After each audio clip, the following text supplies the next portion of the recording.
I've always represented the common American man and woman as a member of the House of Representatives, which is why I've always been despised in Washington, D.C., and just never fit in. Americans are used by the political industrial complex of both political parties, election cycle after election cycle, in order to elect whichever side can convince Americans to hate the other side more. And the results are always the same. No matter which way the political pendulum swings, Republican or Democrat, nothing ever gets better for the common American man or woman. The debt goes higher, corporate and global interests remain Washington's sweethearts, American jobs continue to be replaced, whether it's by illegal labor or legal labor by visas or just shipped overseas. Small businesses continue to be swallowed by big corporations. Americans' hard-earned tax dollars always fund foreign wars, foreign aid, and foreign interest, and the spending power of the dollar continues to decline. The average American family can no longer survive on a single breadwinner's income, as both parents have to work in order to simply survive. And today, many in my children's generation feel hopeless for their future and don't think they will ever realize the American dream. And that breaks my heart. I ran for Congress in 2020 and have fought every single day believing that Make America Great Again meant America first. I have one of the most conservative voting records in Congress, defending the First Amendment, Second Amendment, unborn babies because I believe God creates life at conception and I love to fight for the little guy. Strong, safe borders, I have fought hard for that. I've fought against COVID tyrannical insanity and mandated mass vaccinations, and I've never voted to fund foreign wars with your hard-earned tax dollars. However, with almost 1 year into our majority, the legislature has been mostly sidelined. We endured an 8-week shutdown, wrongly, resulting in the House not working for the entire time, and we are entering campaign season, which means all courage leaves and only safe campaign re-election mode is turned on in the House of Representatives. During the longest shutdown in our nation's history, I raged against my own speaker and my own party for refusing to proactively work diligently to pass a plan to save Americans' health care and protect Americans from outrageous, overpriced, and unaffordable health insurance policies. The House should have been in session working every day to fix this disaster. But instead, America was force-fed disgusting political drama once again from both sides of the aisle on television every single day. My bills, which reflect many of President Trump's executive orders, like calling for a new census counting Americans only to draw new districts, making English the official language of the U.S., making it a felony to medically trans a minor, and other bills like eliminating capital gains taxes on the sale of your primary home and eliminating H-1B visas. Just sit. They all sit collecting dust. That's how it is for most members of Congress bills. The Speaker never brings them to the floor for a vote. Many common Americans are no longer easily convinced by paid political propaganda spokespersons and consultants on TV and paid shills on social media obediently serving with cult-like conviction to force others to swallow the political party talking points. Because they know how much credit card debt they have, they know how much their bills have gone up over the past 5 years, they actually do their own grocery shopping and know food costs too much, their rent has increasingly gone up and up, they have been outbid by corporate asset managers too many times when they put in an offer to buy a house, they have been laid off after being forced to train their visa-holding replacement. The college degree they were told to earn only left them in debt with no big six-figure salary. They see more homeless people than ever on their own community streets. They can't afford health insurance or practically any insurance, and they just aren't stupid. These are the people I represent and love because that is who all of my family and friends are, common Americans. I've been blessed to represent the 14th District of Georgia for 5 years. The district is filled with some of the most wonderful, kind-hearted, God-fearing, patriotic, hardworking people you will ever meet. Good, regular, common Americans. I've worked hard to bring taxpayer dollars back home to help district needs. I impeached Biden's Secretary of Homeland after watching my constituents die as he facilitated dangerous open border invasion into America. And I led the effort to defund hard-left politically biased NPR and PBS and the corrupt USAID, and I did that as chair of the DOJ subcommittee. I have fought harder than almost any other elected Republican to elect Donald Trump and Republicans to power. I traveled the country for years. I spent millions of my own money. I missed precious time with my family that I can never get back. And I showed up in places like outside the New York courthouse in Collect Pond Park against a raging leftist mob as Trump faced Democrat lawfare.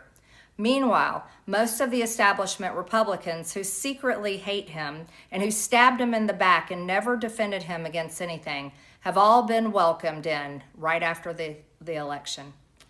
And I will never forget the day I had to leave my mother's side as my father had brain surgery to remove cancerous tumors in order to fly to Washington, D.C. to defend President Trump and vote no against the Democrats' second impeachment in 2021.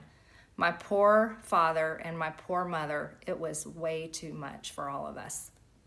Through it all, I never changed or went back on my campaign promises and only disagreed in a few areas, like my stance against H-1Bs replacing American jobs, AI state moratoriums, debt for life 50-year mortgage scams, standing strongly against all involvement in foreign wars, and demanding the release of the Epstein files. Other than that, my voting record has been solidly with my party and the president. Loyalty should be a two-way street, and we should be able to vote our conscience and represent our district's interests because our job title is literally representative. America first should mean America first and only Americans first, with no other foreign country ever being attached to America first in our halls of government. Standing up for American women who were raped at 14 years old, trafficked and used by rich, powerful men should not result in me being called a traitor and threatened by the President of the United States, whom I fought for.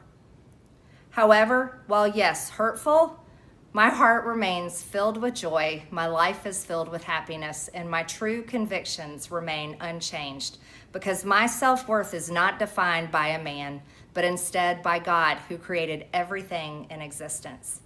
You see, I have never valued power, titles, or attention in spite of all the wrong assumptions about me. I do not cling to those things because they are meaningless and empty traps that hold too many people in Washington. I believe in term limits and do not think Congress should be a lifelong career or an assisted living facility. My only goal and desire has ever been to hold the Republican Party accountable for the promises it makes to the American people and put America first. And I have fought against Democrats' damaging policies like the Green New Deal, wide open, deadly, unsafe border policies, and the trans agenda on children and against women. With that has brought years of non-stop, never-ending personal attacks, death threats, lawfare, ridiculous slander and lies about me that most people could never withstand even for a single day. It has been unfair and wrong, not only to me, but especially to my family, but it's been wrong to my district as well.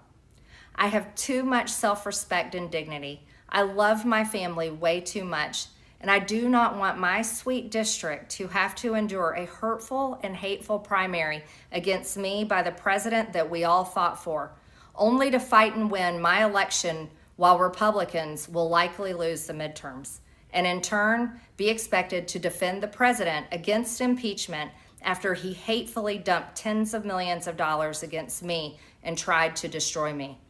It's all so absurd and completely unserious.